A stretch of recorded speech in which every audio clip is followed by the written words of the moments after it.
Hello everyone and welcome back to my channel. Today we're going to be talking about all the books I read in August, and just like in July, I did have one DNF. But in general, it was, I would say, a pretty good reading month. And on top of that, this is probably the most pages I've read in a while. So let's jump right in. The first book I read was The Lock Ward by Sarah Pekkanen, and I previously read An Anonymous Girl, and I really liked that one. It's been a while, but I remember that I really liked it. And here we follow Georgia, who's a wealthy family's adopted daughter, and she's accused of murdering her biological sister, and she's been committed to a psych ward while she's awaiting trial. And then she locates her estranged sister, Amanda, and she's telling Amanda, I didn't do it, and I need your help to get me out of here. So naturally, Amanda's a little bit suspicious about that, but she decides to help her anyway. And then we follow down Amanda's path of trying to put the puzzle pieces together. And as you can probably tell by the summary, this is at its core about sibling relationships, family dynamics, and I said that this is about a wealthy family. So you obviously have those wealthy family power dynamics going on. And this is what initially drew me in, but to be honest, I thought this book was okay. The book was structured well. We did have alternating chapters between Amanda and Georgia, and it really made the story move a little bit faster because of these short chapters. And when I read some reviews, a lot of people were saying that they really enjoyed the fast pacing of this book, and I have to say I don't really agree with this being a fast-paced book. I think that because of the short chapters, people are being tricked into thinking it's moving fast. Because I think that it didn't really pick up until I hit like the 70% mark of the book. And then it was a little bit of a letdown, honestly. I was not super happy with the ending and how everything came together. And I also wasn't super invested in the story overall. Also, what was really strange to me was that Georgia's chapters were written in the second person.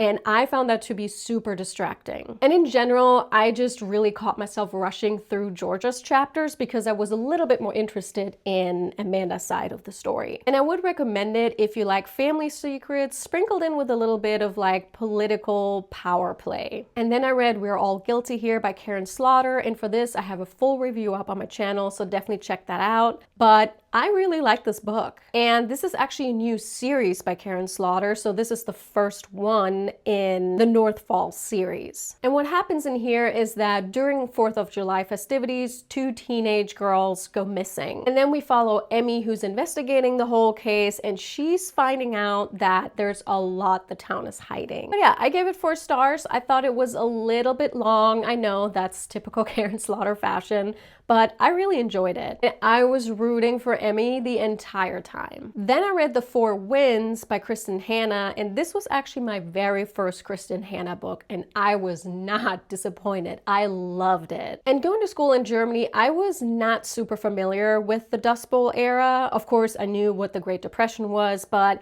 I honestly don't remember even hearing about the Dust Bowl and what happened during that time. And while I was reading the book, I found myself falling down a rabbit hole of research on the Dust Bowl era. And I think at this point, I watched multiple hours of documentaries on it because I was so invested in it. I think Kristin Hannah did a phenomenal job of just depicting the struggles of the people during that time. And here we follow Elsa and her 2 kids, and Elsa, after her marriage just ended, she is faced with a decision of, okay, do I want to stay here in Texas and pretty much starve to death, or do I want to seek a future for my children and myself in California? And we really follow her internal struggles, and we also get to hear from the perspective of her daughter, her teenage daughter, and her teenage daughter Loretta, or was it Loretta?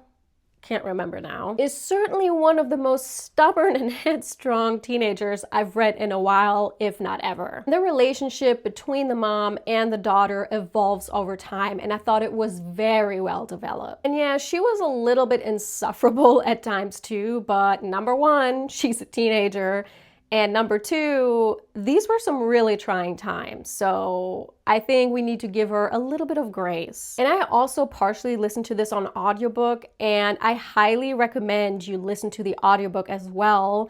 And at the end of it, they even had a little interview with the narrator and Kristin Hannah, where Kristin is just talking about the writing process, which I thought was even more interesting. But in summary, I love this book. I gave it 5 stars, and this was definitely my favorite book of the month. Then I read Kill for Me, Kill for You by Cavanagh, and I really enjoyed this. I think if you like The Kind Worth Killing by Peter Swanson, then you will really enjoy this. And the reason I picked this up was I really loved 50/50 by Cavanagh. That was my first book by him, so this is my second. And I would say this is more of a popcorn thriller. And that's not a bad thing. I mean, I enjoy popcorn thrillers. But you certainly have to suspend your disbelief for this. But I thought it was really fun overall, and it was very hard to put it down. And the chapters were short. I really flew through this. But this is about 2 women who are seeking revenge for men that ruined their lives. And they, as the title suggests, are swapping murders. So yeah, it was a fun ride. I would definitely recommend it. I gave it 4 stars. Then I read Daisy Darker by Alice Feeney, and I will start off by saying that Alice Feeney is one of my favorite thriller authors. And this was actually the last book that I hadn't read by her, so now I read her entire backlist. And I will say that I was disappointed, unfortunately. This was weird.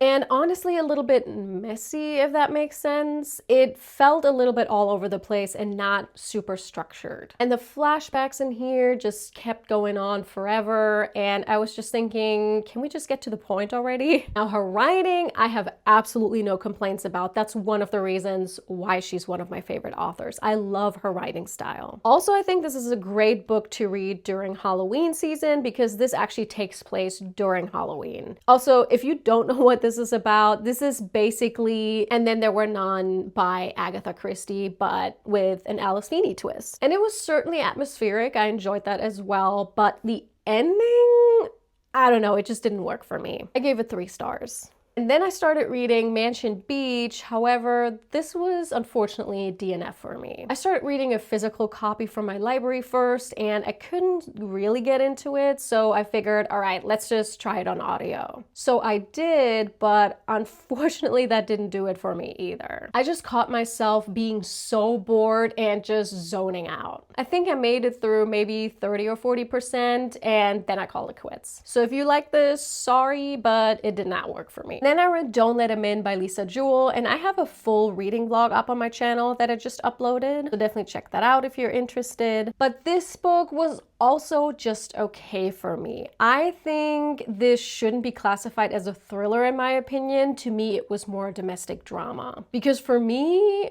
I couldn't really find a mystery in here. It was heavily focused on character development in here, which is not a bad thing. I just wasn't expecting it. And the premise was also not super unique. I said this in the vlog as well. If you've watched Dirty John or you followed the whole story around that, then this is what this is 100% based on. And this was my first book by Jewell, and it won't be my last. I really liked her writing style. Like I said, I just really didn't think there was too much of a mystery to it. And honestly, the ending fell a little bit flat. And what I also want to note is that the audiobook was phenomenal. I really enjoyed it on audio. Because in the audiobook, they have different narrators, so the story really comes to life that way. Plus, it's also a little bit easier on audio to follow it just because there are a lot of characters in here, and in the beginning I was a little bit confused. So if you can listen to actual distinctive voices, then it'll make it a little bit easier to follow. So those were all the books I read in August. If you liked this video, don't forget to give me a thumbs up, and I hope you consider subscribing for more book reviews, and I will see you in my next video. Bye.